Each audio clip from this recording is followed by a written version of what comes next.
Hello students, my name is Pankaj and we shall learn linear equations in two variables. But before we start with anything in this chapter, let us first understand what exactly do we mean by linear equations in two variables. Something which you have done in your 9th standard, so I am sure you already know a lot of things about linear equations in two variables. So what exactly are linear equations? You know there are different types of equations. There are something called as linear equations, quadratic equations, etc., etc., etc. Now what exactly are linear equations? How do we identify whether an equation is linear or not? A very simple way, linear equations are equations whose degree is 1. So to identify whether an equation is linear or not, you just need to check the degree of that equation. If the degree is 1, it is linear, or else it is not linear. What do we mean by degree? Degree is nothing but the highest power, right? So there are some equations on the screen right now. Let's identify which of these equations are linear, right? X plus y is equal to 0. Is this linear? Definitely yes, because the degree is 1. 2y plus 10 is equal to 0. Absolutely linear because the degree is 1. Degree is the highest power of the variable, right? Now look at this equation, 3x square minus 7y is equal to 0. Is this linear?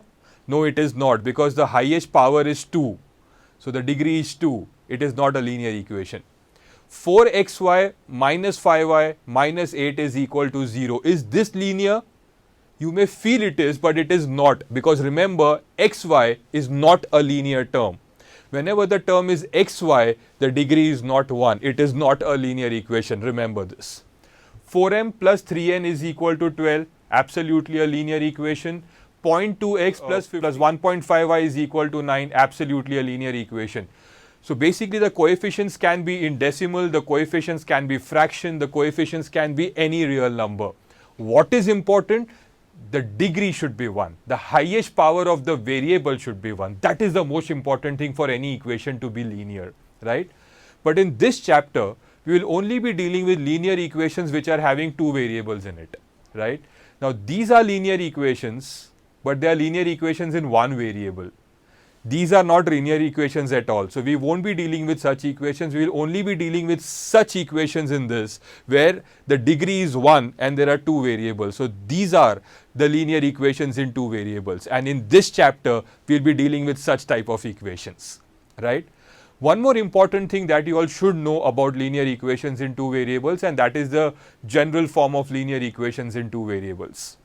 So to have the general form of linear equations in two variables, you should have two variables x and y whose power is 1. The degree needs to be 1, right? They should have a coefficient. So let a be the coefficient of x, let b be the coefficient of y, and let c be the constant term is equal to 0. So here ax plus by plus c is equal to 0 is a general form of a linear equation in two variables.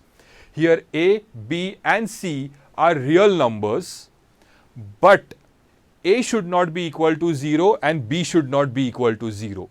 Now why a should not be 0 or b should not be 0?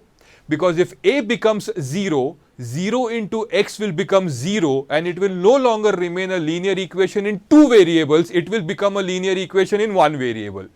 Similarly, if b becomes 0, it will again become a linear equation in one variable.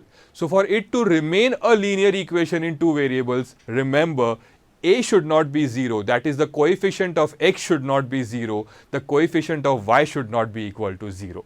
So this is the basic introduction of your chapter linear equations in two variables. Now what exactly we will be learning in this chapter? In this chapter, we will learn the methods to solve linear equations in two variables. That's the first thing we need to learn. Now basically there are three methods. The first method is something called as an elimination method, something which you have done in your 9th standard. Now there are two types of elimination methods. Elimination by equating the coefficients and elimination by substitution, right? Something which you have done in your lower standard. Then second is the graphical method, and the third is the Cramer's rule or the determinant method. So that's the first thing we need to learn in this chapter. The second is some equations which will be given to you all in these type of sums. Those equations won't be linear. So you'll have to transform those equations into linear equations. So that is the second type of sums that we will be doing.